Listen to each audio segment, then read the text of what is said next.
Well,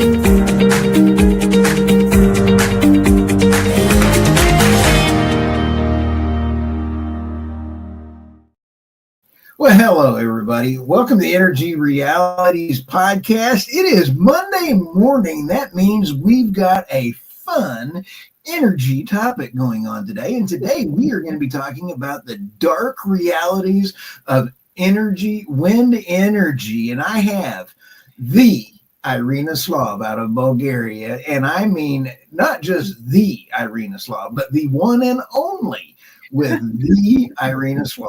How are you today? I'm great too, thank you. It's a lovely spring day.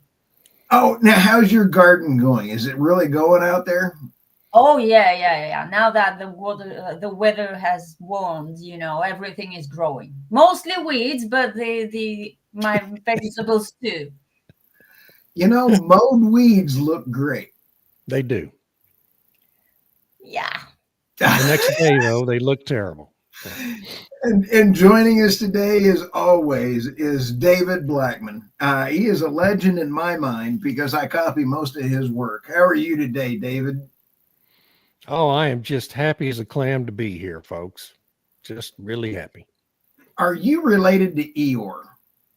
No, I'm happy. I'm just telling you. It's a great, beautiful day in Texas. I'm thrilled to be anywhere, actually.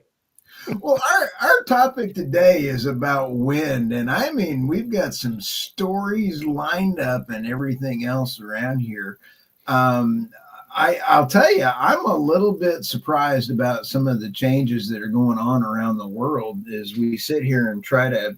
We got some great stories that we're going to talk about here in a little bit. Irina found some great stories out there as well. But Irina, what are some of your thoughts on the wind in the grid? The wind turbines make the grid less stable, and I'm sure this comes as shocking news to everyone who's watching. But I think reality, as we have harped on again and again and again for years, reality is seeping in, and it gives me pleasure to see the wind power industry in trouble. And I'm not ashamed of it because it was bound to happen this way. They were bound to start asking for more money because, things change. Interest rates don't stay the same. There are things like tariff wars going on. And these are all unforeseen circumstances, but there are also very much foreseen circumstances, such as, building a lot of wind turbines in a limited space out in the ocean, for example, or the Baltic Sea. And new guys coming with their turbines, finding out that the old guys' turbines are, reducing their wind, literally. And they're complaining about it. Or was it the old guys complaining about the new guys? I don't know, but they are, they're having trouble between themselves because of too many turbines being built in the same place. There's just not enough wind for everyone because the wind turbines kill wind speeds downstream, as it were. And that was perfectly foreseeable, Yes, but was. nobody foresaw it because who cares when the government gives you money whether you generate any electricity or not? In fact, they pay you to generate electricity and then they pay you to not generate electricity when you're generating too much. I mean, it was the perfect scheme. But even that is not good enough for them. So they need more money. It's a fascinating world, wind energy. Well, Bulgaria just now has one oil field out there that they're really excited about. That's pretty cool that you now are going to be diversified in oil. I'm kidding about that. It's not oil, it's gas, and it's two fields that they're exploring. But we'll wait and see. I do have hopes, and I just saw the news that the Turkish state energy company wants in on one of these fields. I'm not sure I'm happy about it, but it neighbors their own field, which is rather prolific, they believe. Yeah. I'd rather have another company than a Turkish one, but it's business.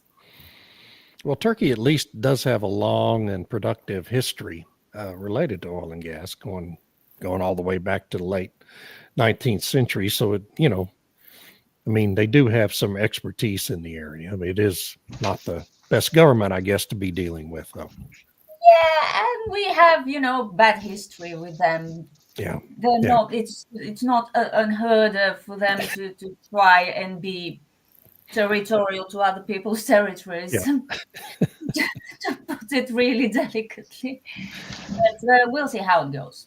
If they find gas, that will be great. Hi, Tammy. Hi there. Sorry, guys. Hey, welcome. and we also have joining us is Tammy Nemeth. I mean, she is a rock star across the pond in either Canada or the UK. And I'm assuming you're in the UK today. I'm in the UK. Yep. Thank you for asking. Hey, I just want to give you a shout out. I've enjoyed some of your podcasts and other interviews and stuff. You're rocking it out there. Well, thanks so much. It's a lot of work to do the podcast, as you all know, and I try to do at least once a month. So, well, cool. And so as we get ready for talking about wind energy, I always love that Bruce Willis line, "Sky's blues, water's wet, wind blows." And, wind blows, but boy, it sure sucks a lot of that profit out of the grid and goes into other areas. Tammy, what do you got? What are your thoughts on wind right now? well, I mean, there was an article out of Oil Price the past couple days, Felicity Bradstock, I think it was, who wrote about the UK doubling down on wind energy, where they're going to quadruple or some ridiculous number the number of offshore wind turbines, and have this huge undersea cable that will power the UK, and they have to work on some battery backup and whatnot. But it's like we've been talking about with respect to Germany. So Germany's in a huge world of hurt. Everything's expensive. The UK has the highest industrial electricity prices in the world. And yet they're going to double down on what has not been working, with the hope that, it'll work this time. Maybe Germany just didn't do it right, but the UK will do it correctly. And they're going to be diverting all kinds of investment money, and all it will do is increase the cost to consumer, whether it's industry or just regular residential consumers. And I look right now at our electricity prices, and they're insane. And they keep telling us it's all because of the war in Ukraine and natural gas prices are high. And then when you look at the data, it's just not true. So, they just keep repeating that lie over and over again. They don't care what the data is. And as the article says, they're doubling down on it. Now, what that means within the larger transition with respect to what the United States is doing, what Europe is doing, the UK wants to enter the European emissions trading system. They're going to bring in a carbon border adjustment mechanism beginning next year. So they're going to be doing all of these different things they're hoping will improve the UK economy. But, they're going to be a global leader on clean energy. But what that will mean in terms of the economy, I think, is that it's just going to be in deindustrialized decline. I think the UK, the European Union move to arc steel mills is absolutely horrific. And you brought up a super point last week when we talked about that they can only look at recycled steel or not creating. Holy smokes, that you can't build ships that way unless you tear apart the dark fleet. Well, okay. There's a thought. Yeah, here's Steve Reese. Germany is turning our way. They've signed a 3 MTPA takeoff of LNG contracts with German and Polish end users. We've met with 80 German CEOs, and 100% want you LNG. Germany waking up. They really do. They They are. don't have a choice, do they? Right. Yeah. It's Yeah. not like they have a choice. Yeah. They don't really have a choice. That's great, of course, for exporters. Good job. But they And- really don't have a choice. I had a great interview. I'm doing a little advertisement here for Steve Reese since I had a great interview with him I want last one of week. those caps. Yeah. Oh, I'll get. I know he even signed mine, so I can't give you Oh, this wow. one. But Where's I the have money? a question. Are these long-term deals? Because this is important. If they're really waking up, they will be signing long-term deals. Yep. Are they? Which they've been reluctant to do so far, right? Exactly, for years. This will be a really good sign.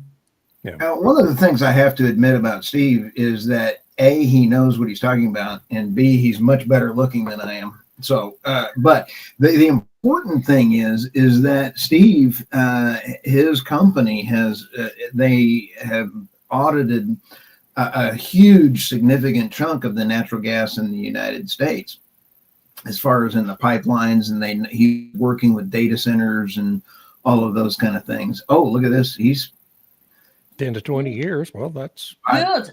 This is waking up. Isn't that great? Well, okay, let me add to that. Okay. So the EU is currently, honestly, I don't know if these long-term contracts are worth the paper they're written on, because the EU is now looking at ways to circumvent the long-term contracts they have with Russia. And they're looking at legal mechanisms to. That's because it's Russia. Yeah, but so right now the rhetoric is that America's bad. So 5 years from now, when they decide America's the enemy now, then suddenly those contracts don't mean anything. So, I mean, the EU has not been a good contractual partner. They were gazumping others. So Pakistan had long-term contracts with Qatar. EU came in and said, well, we'll offer you more money. So Qatar broke those contracts so that they would supply the EU. So, like I said, 5 years from now, when America is the new enemy and, displacing Russia, then, what value will these long-term contracts have? So, but we're totally off our wind course, but can they afford to say the US is the enemy? Or do they believe that all these wind turbines and solar panels they build will take care of that? But I agree. Yeah, it's not being reliable. Right. I think with the wind and solar, they're going around cutting deals with China. I mean, we had the UK go over there, and now they're going to be rolling out solar panels on every school and every hospital and whatever in the NHS, all the buildings in the National Health Service. And those solar panels, I don't think are going to be built in the UK. They're going to be coming from China. Mm-hmm. The wind turbines, where are they coming from? Miliband and I think it was Rachel Reeves, who's the financial chancellor, were making all these tours to China cutting deals, and they haven't disclosed what's in those deals. They haven't disclosed precisely what it is that they've done. So, they can talk about natural gas right now because they do need it in order for rearmament, but, and as a backup to wind and solar, but I really think they're really pushing for the whole wind solar battery thing to be the driver for rearming economy and so on. Right. So this means that the Danish wind power leaders are dead. If Europe and the UK are going to buy their wind turbines from China, what's going to happen to Vestas and Ørsted? I don't know. They're going to need more subsidies. Yeah, need more subsidies to compete. I mean, if it's Ørsted's involved, they're going to need more subsidies. Yeah. Can I throw an ugly baby on this doorstep? And this ugly baby on the doorstep is that Biden administration allowed back into the United States grid 482 major grid interconnects that can be remotely controlled by China. What about the grid operation on a wind turbine manufactured by China? Why do you think Huawei should not be allowed in your grid? Why do these turbines that can be remotely shut down, you would be held hostage? Can they? Do we know that they can be remotely shut down by That's the right. manufacturer? Exactly.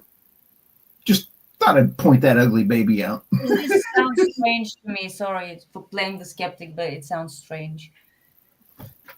So anyway, that's always a good, nice kind of a thing. We're seeing a unbelievable wind thing, and I'm going to go out of turn a little bit here because I think this topic or this story from Irina. Let me add to the stage here Irina's story from Bloomberg. If my mouse will cooperate. It's Bloomberg's story, not my story. Well, it's Bloomberg's story. Yeah, let me get to your stories here. Sorry, I'm having a mouse panic attack here. If this story I thought was very Europe's nuclear power plants are being sidelined by green power surge. You want to go over this Bloomberg story? Oh, yes, of course. Well, basically, there's so much wind and solar, especially solar on the grid now. And spring is here with lots more sun than winter. And then summer's coming with even more sun. And the grid is going to be overwhelmed by solar generation. But since the sun doesn't shine 24/7, the nuclear power plant fleet will need to, close the gap. But the problem is that the variability of solar power supply is very sudden, as one EDF executive explains in the story. And this means a lot of work and urgent work for nuclear power plant operators. And it also means that there will be, it'll be really challenging for them to carry out things like scheduled maintenance, for example, because they have to respond to these peaks and troughs in solar power generation. Right. And it sounds really horrible. And what is the French government going to do about it? Throw some money at nuclear power plant operators so they can manage better, because they will be losing money when electricity prices, because of surplus solar generation, go below zero. So they create the problem, they fund it, and they fund what they see as a solution.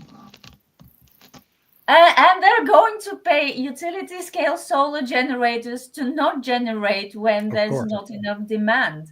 They're going to pay everyone for something that they created as a problem. I can't get over this. I know it's happening. It has been happening for at least a year, but they keep doing the same thing. I don't get it. France was the leader with 54, I think, ballpark reactors.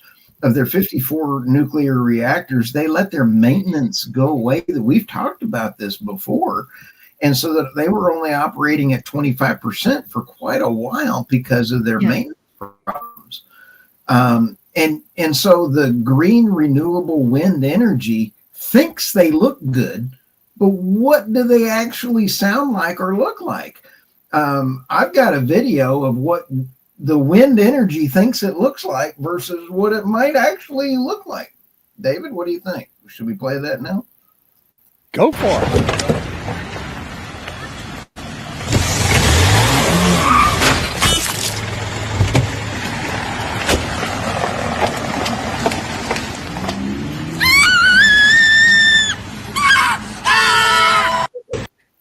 Sorry, it's reality versus what actually happens is sometimes we're gonna find out. I hope I didn't offend anybody. Yes, it's like Bob Dylan wrote the answer, my friend, is blowing in the wind, but it's not. It's not. It's really not in the United States. I think Freddie Mercury really got it right when he said, "Any way the wind blows doesn't really matter to me."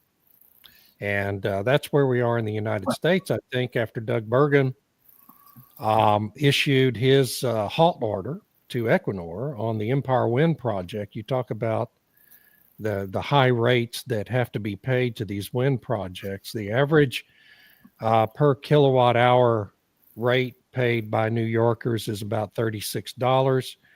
Empire Wind's contract agreement with the state of New York comes to $154 per kilowatt hour. Okay. And that's what they have to have. And they actually, Empire Wind doesn't believe that's high enough.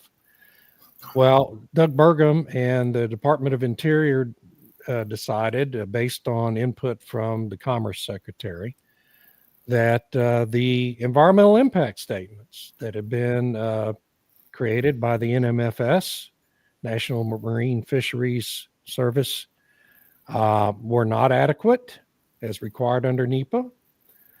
And Doug Burgum has halted all work so that they can redo the environmental impact study, which may take a year or more to do. And I suspect that means this project's dead because, I mean, these wind operators offshore in the United States have all claimed that they're barely able to make a profit, even at these exorbitant rates they're being guaranteed by these states.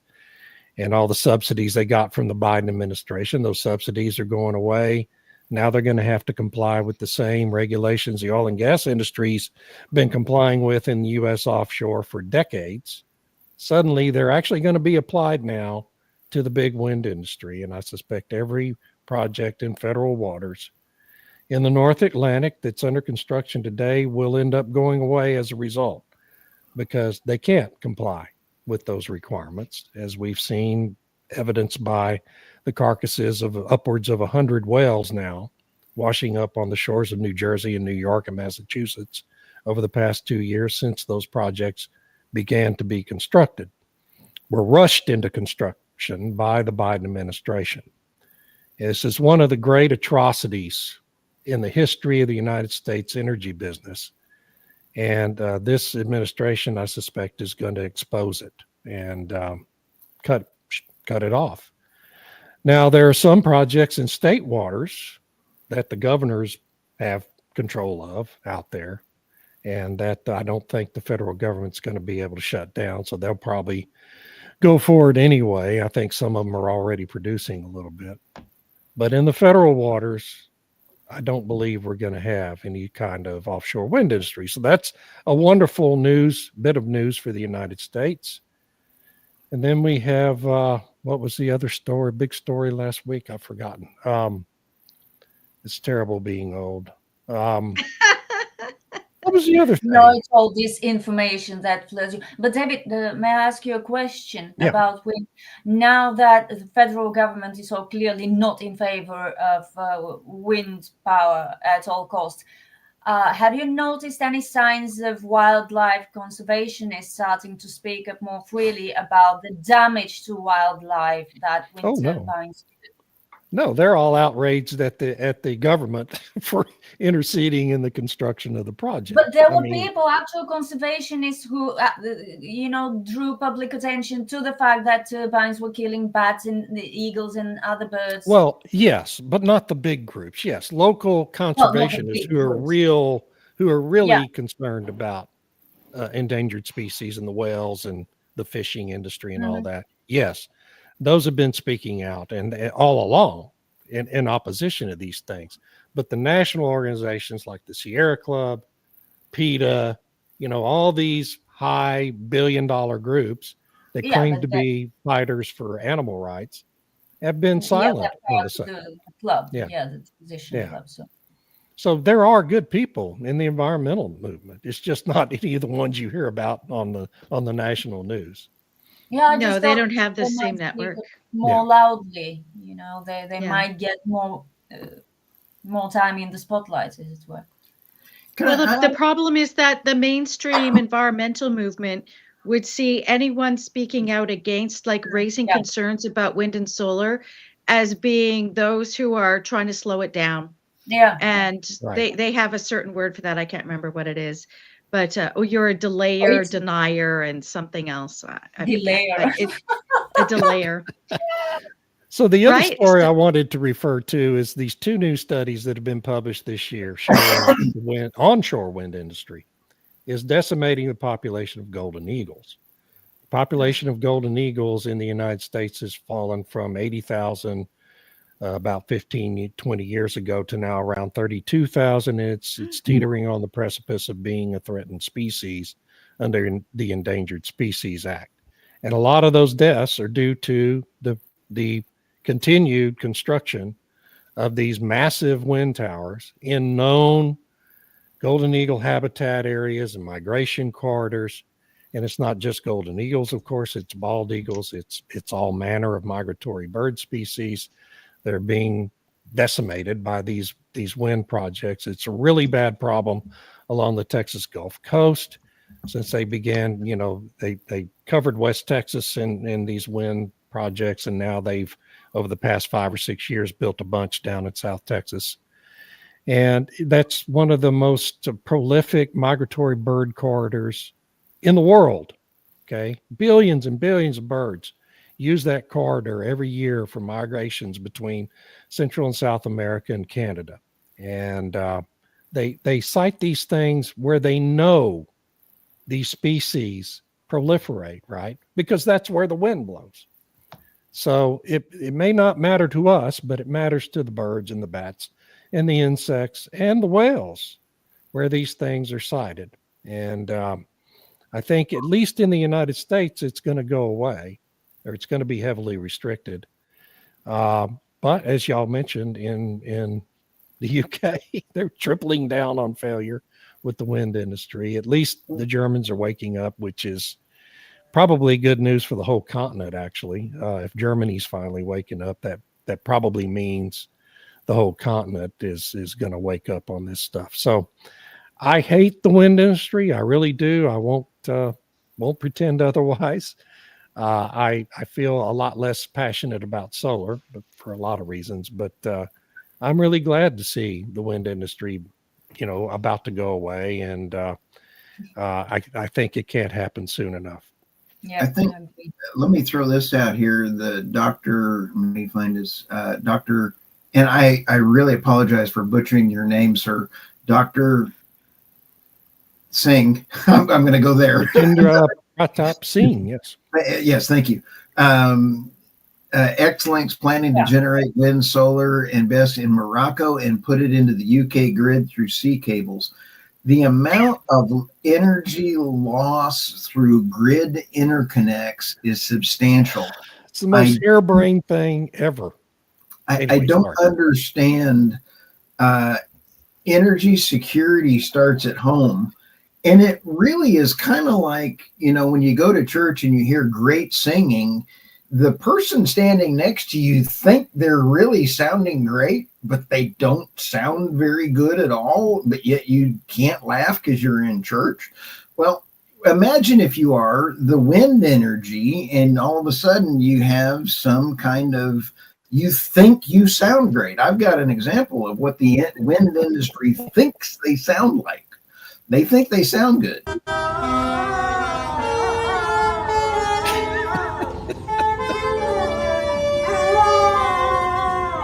Rob's very good too.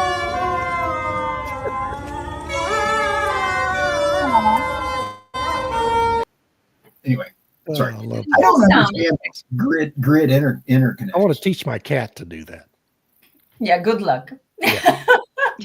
So on the undersea line thing, I just got to say, so in Texas, I always refer to Texas because I'm creepy that way, but we got all those wind farms down South Texas, and a lot of the energy they're generating now comes up to the Dallas-Fort Worth area because that's where the big market center is, that in Houston.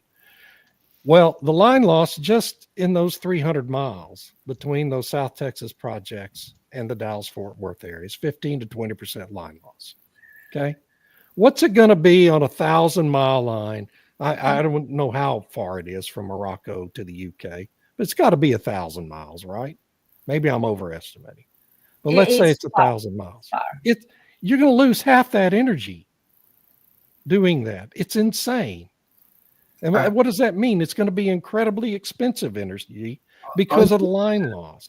That's okay. They'll blame natural gas prices. Yes, of course. Yeah, and we'll sure. blame, right. Exactly. Regardless of the actual natural gas price. Yeah. And all you need is the USS Minnow, a Ukrainian seal, or a Chinese tanker throwing an anchor out and dragging against the pipeline.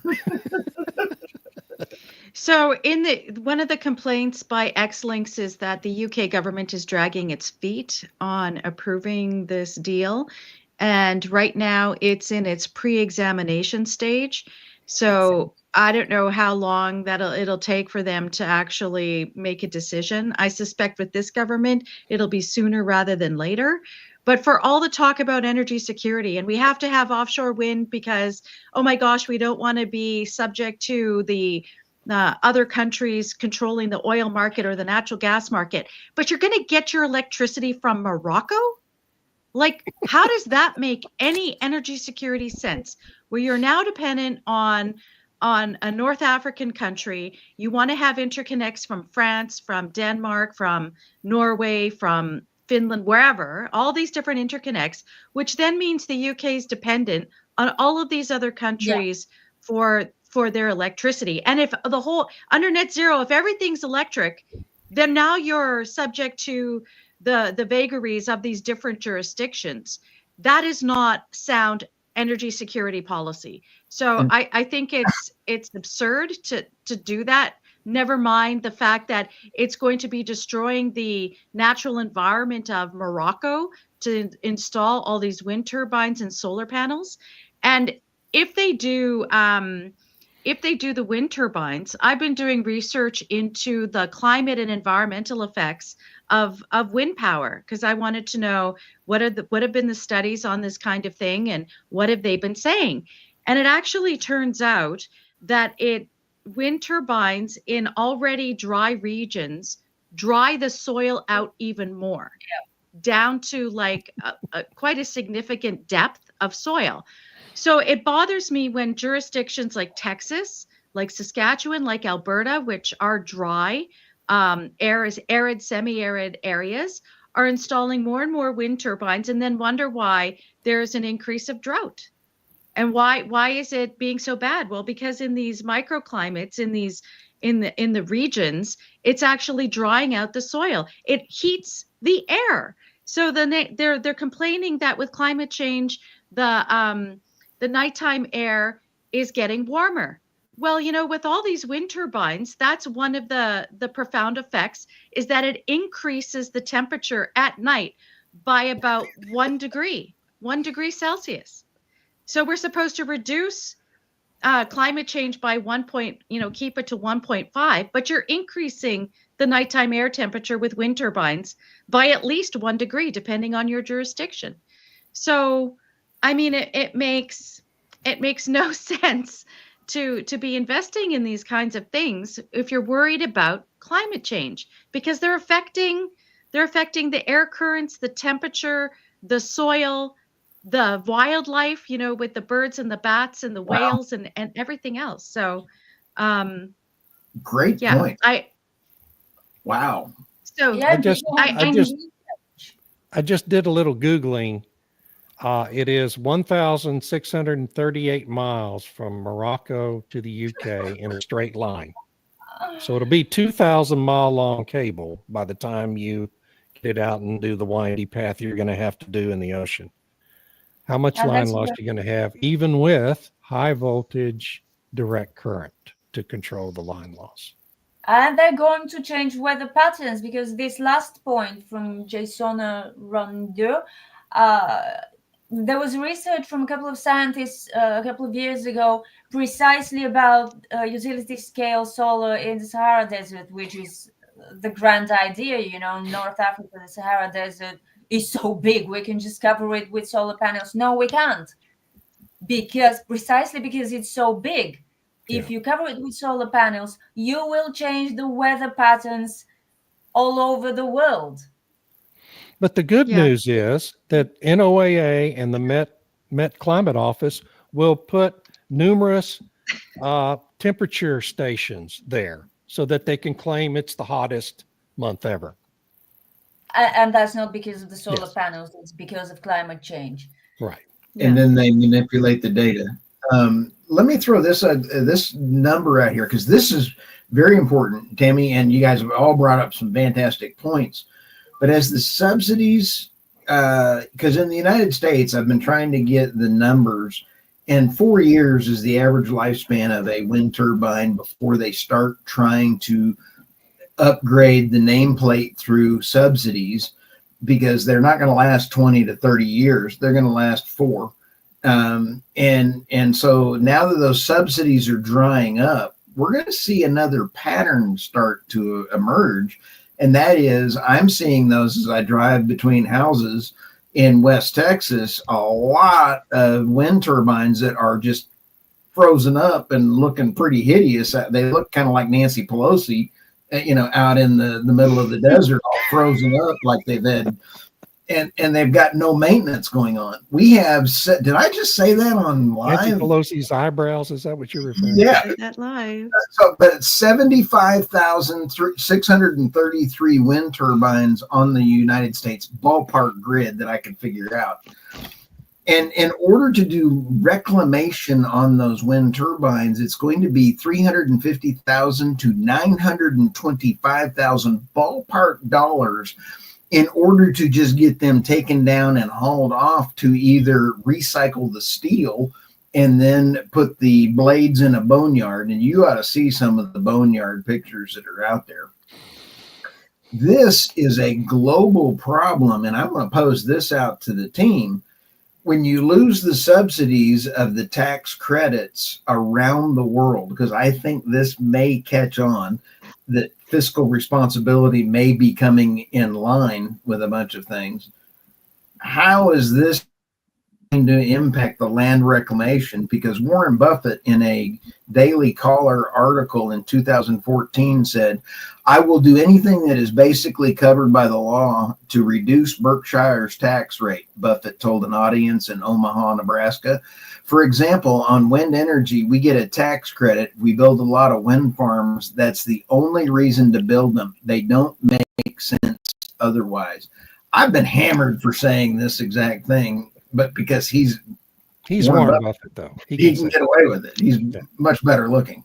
But when you sit back and kind of go, what is this going to be? We got wind subsidies, tax credits. Are they going away? But the land reclamation, when the wind industry has been asked about the land reclamation, they said, we don't want to put that in it. Why? Right. That's why there are no regulations. That's why they fight so hard to prevent there being any regulations requiring that. Well, let me add to what Stu, or answer what Stu was putting forward there. I think the only jurisdiction that is actually removing the subsidies and tax credits is the United States. Everywhere else still has them. And from what I've heard in different conferences, watching what China's saying, what Europe is saying and whatnot, what the UK is saying, is that with the carbon border adjustment mechanism, with the mandatory transition planning, that companies will have to demonstrate in order to get financing, in order to get investors or even banking, they will have to prove that they're reducing their emissions. And one part of that is to purchase offsets from a company that's like a wind company or a solar company. Wow. And so you get these other companies that have emissions, maybe they're hard to abate or whatever, then they're going to have to purchase these offsets from these wind companies. And that's what allows them to stay in operation, because they have to show, I'm purchasing so-and-so credits from this great renewable company. And that counts on their paper, their transition plan that the banks are looking at, that the investors are looking at. So even if in the United States, if the subsidies are removed or the tax credits are removed, there's this other option there that companies will need to be purchasing. And I would just point out that the Securities and Exchange Commission last week has given approval for a new exchange that's specific for sustainable companies. And when you hear what these large asset managers are talking about, they want to be able to shift their money. They want to be able to shift it from so-called polluting, high-emitting companies to these other ones. And now there's going to be an exchange specifically for those companies. And if you get the UK, the EU, China's bringing in mandatory disclosure, if you get all of these countries that say, you must report, and that information will go to the UN's net zero data public utility, where that information's available for everybody, then that money will move. And it'll move to these jurisdictions and these companies that have so-called renewable. They won't need the tax credits anymore because the money's going to go there.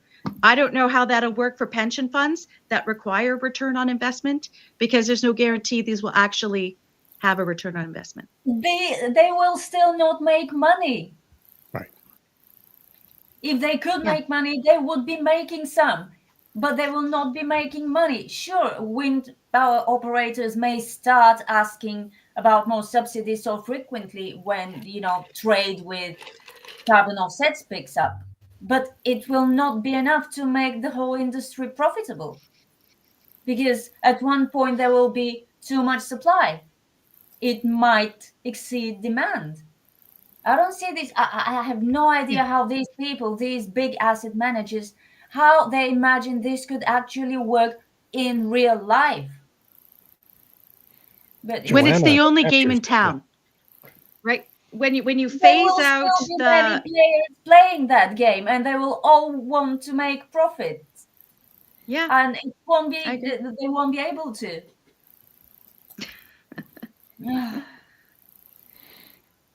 Christopher Messina Yeah, says I Green know. Impact Exchange Piffle. I've been in the exchange Yeah, business yeah. for 30 years. It is, Seen at but least 20 just like this since 99. None of them exist anymore. Nonsense, green grift. It's certainly green grift, yes. Yeah, well, I mean, we'll see what happens with it. Yeah. I hope he's right and it dissolves or whatever. But I think it's dangerous because there's all these pension plans that have committed. They have transition plans. They said they're going to get to net zero by 2050. That means there's certain obligations that their shareholders will hold them to meet those transition plans, which means they want to have to be able to move the money to that's in alignment with their transition plan.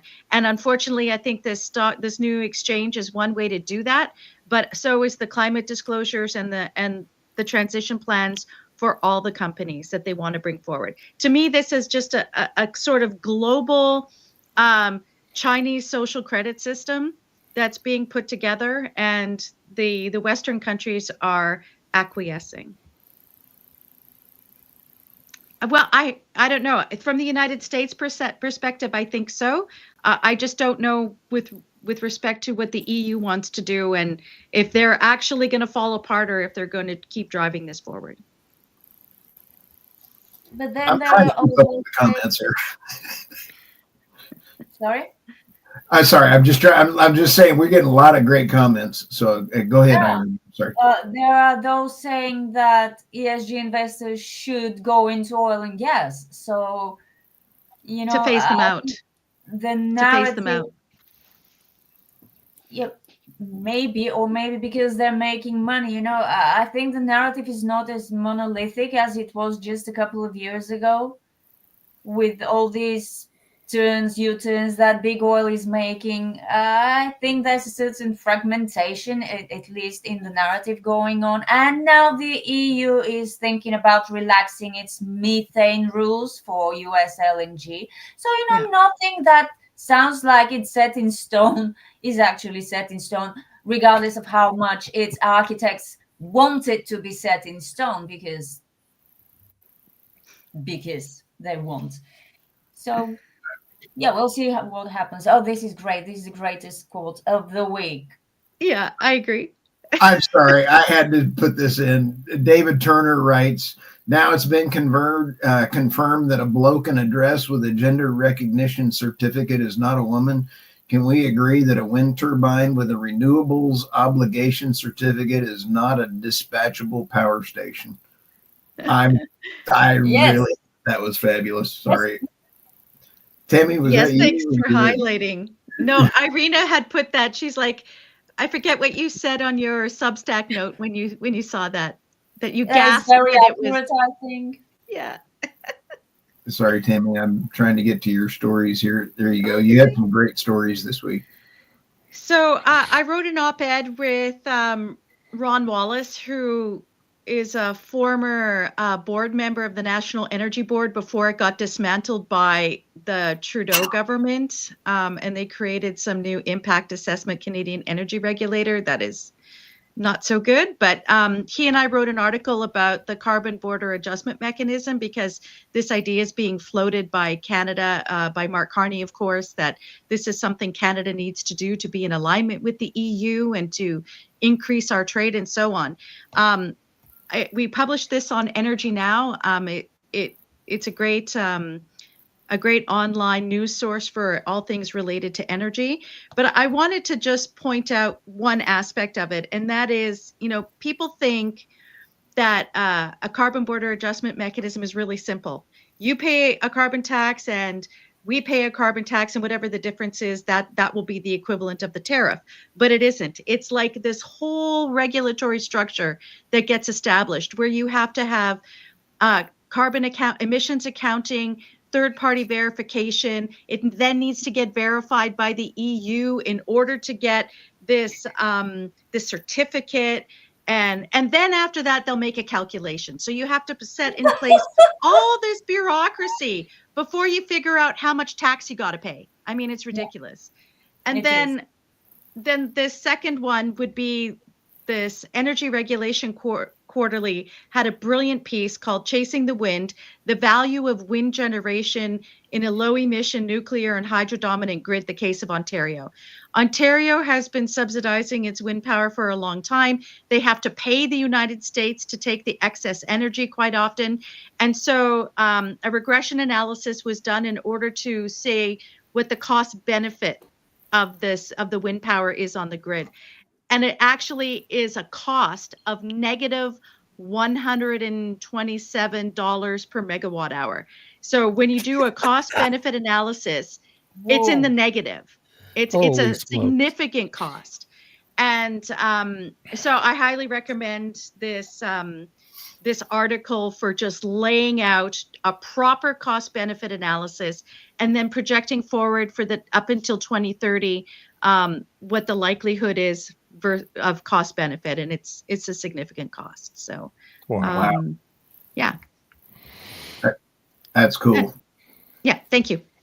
I was working on cost benefit analysis and how much it cost the wind and solar on the United States grid, and I came up with 44.1% never mind. Okay, they're just kidding. And your Substack is?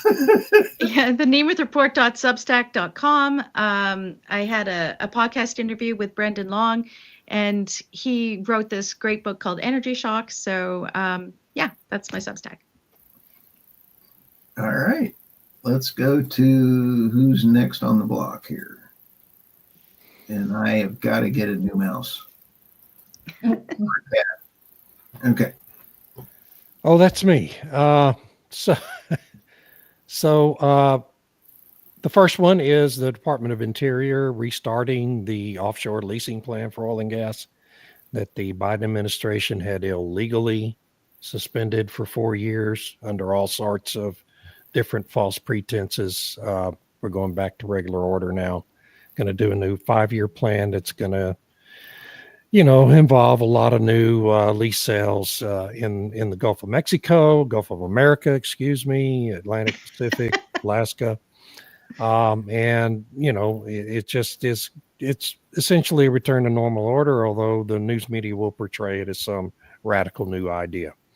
On the other one, tomorrow is Earth Day, everybody. Yay, it's Earth Day. And the Trump officials apparently have been considering and have been developing an executive order for the president to sign that would revoke the tax exempt status of an array of major, quote, green groups like the Sierra Club, like the NRDC, like the World Wildlife Federation, like the Wild Earth Guardians, and all these supposed nonprofits who have been making enormous profits and paying their executives exorbitant salaries, just like every other apparently left-wing 501c3 group in America these days. So I don't know if that's actually going to happen or not, but wouldn't it be glorious if it did? Wow. So and let me just say that the reason if you're a 501c3, you are supposedly not to engage in political advocacy, right? Every one of these groups is strictly a Democrat subsidy group. Everybody knows it. It's a Democrat Party front group, and everyone knows it. And it's time for all of them to have their tax exempt status revoked and start paying taxes on all those billions of dollars that they're raking in. So I sincerely hope the Trump administration is going to do that. We'll have to wait and see. That will be fascinating if they do that. Because I just think of the revolving door between NRDC and Sierra Club and the EPA. Yeah. I mean, it was sickening. Yep. Where did Jennifer Granholm go? Do what? Where did Jennifer Granholm go? That'll tell you something. I have no idea. Oh, She's probably sitting yeah. on several boards, breaking in big bucks, I would imagine. That would be interesting. Yeah. And David, you've got some great Substacks. Well, it's blackman.substack.com. Come see me. We try to write about it every day. I took yesterday off because it was Easter. And Irina, we talked about one of yours. I love the Bloomberg story. That was a good one. Yeah, the Reuters story is also excellent. Yes, Europe's power firms lift emissions as clean output falls. Who knew this would happen when it's cloudy and windless?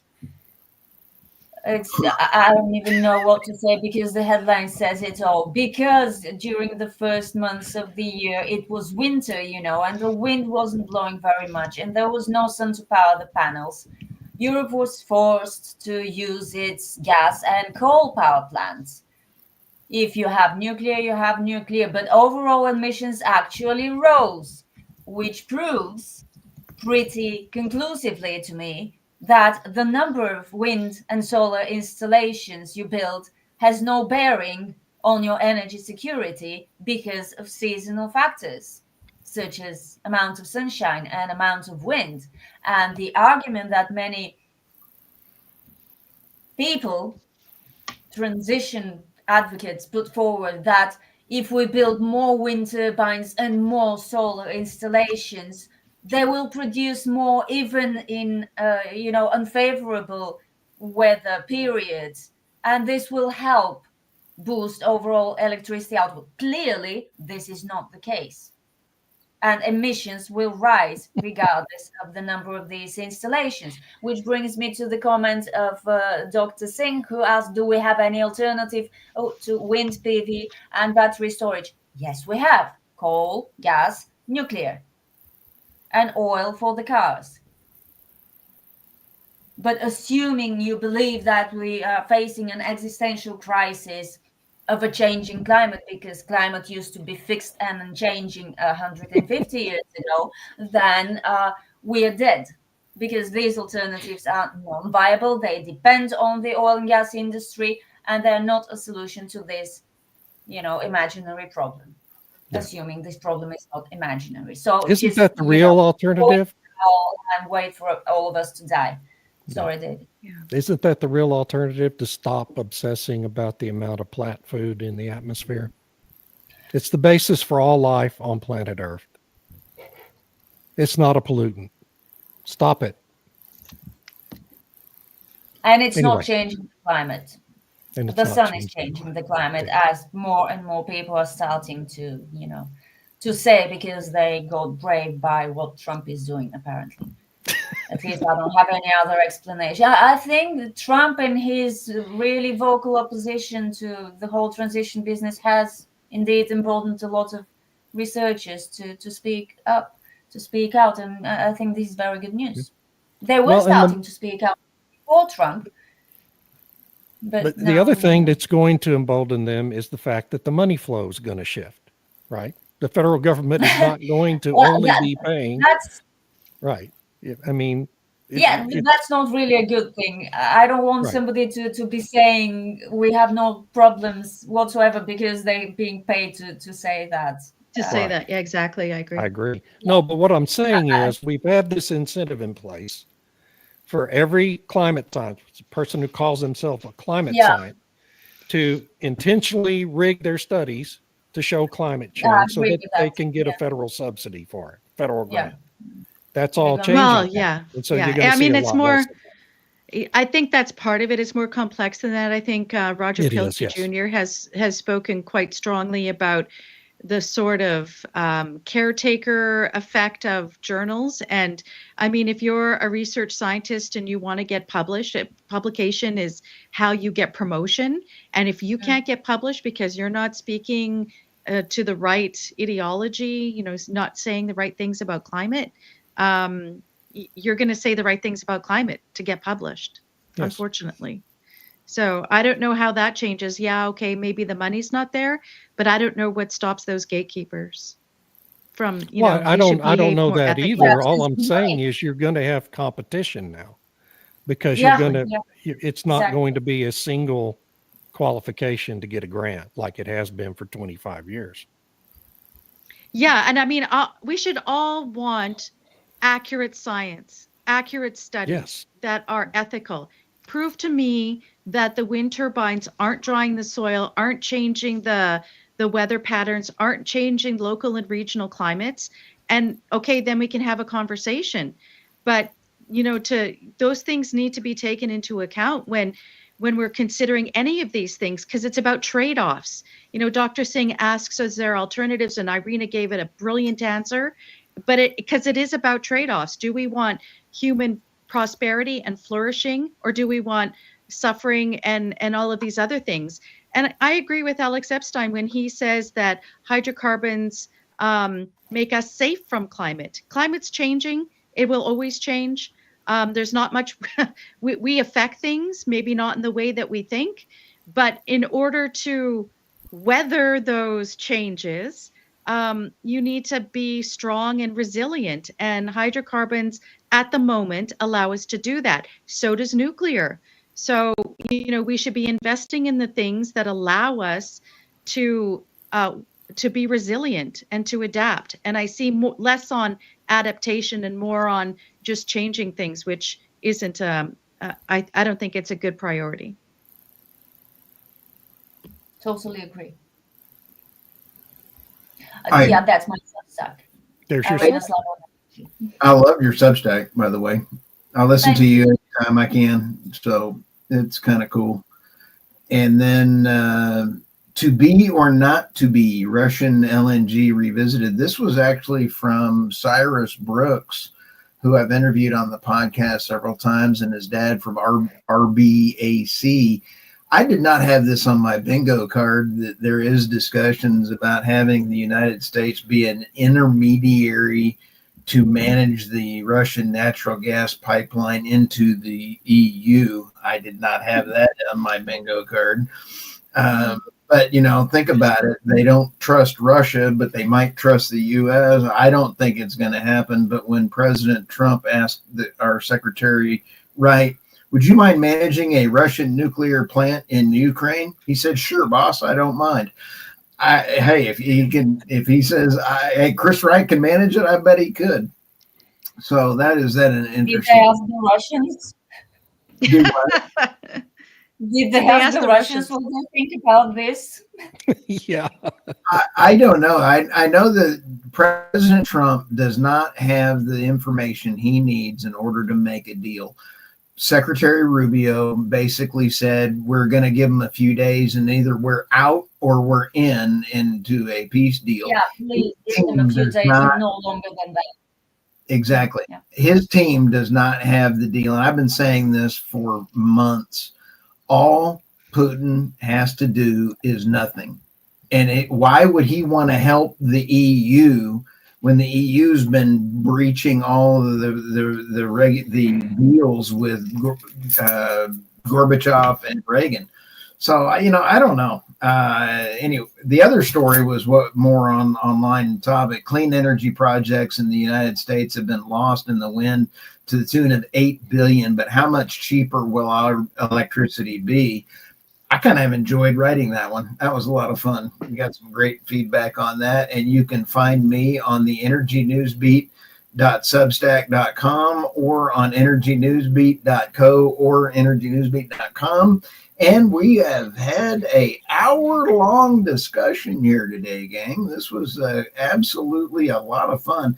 And I want to thank all of the great comments out there from Christopher, Joanna, Josanna, Kendra, and we had all Dr. Singh. Yes, absolutely. We had some great comments. Steve Reese. Again, thank you all, everyone. Let's go around the last word, Irina. I think we said everything on the topic. Wind is not good for the planet or for people or for wildlife. I'm especially touching on this subject. So, yeah, wind must go. So Bruce Willis was right. Wind blows, water's wet, sky's blue, right? Bruce Willis is always right. Hey, till then, we'll see you guys next week. Thank you, everybody. Thank you. Bye-bye. Have a great week. Bye-bye. Okay. Bye, guys.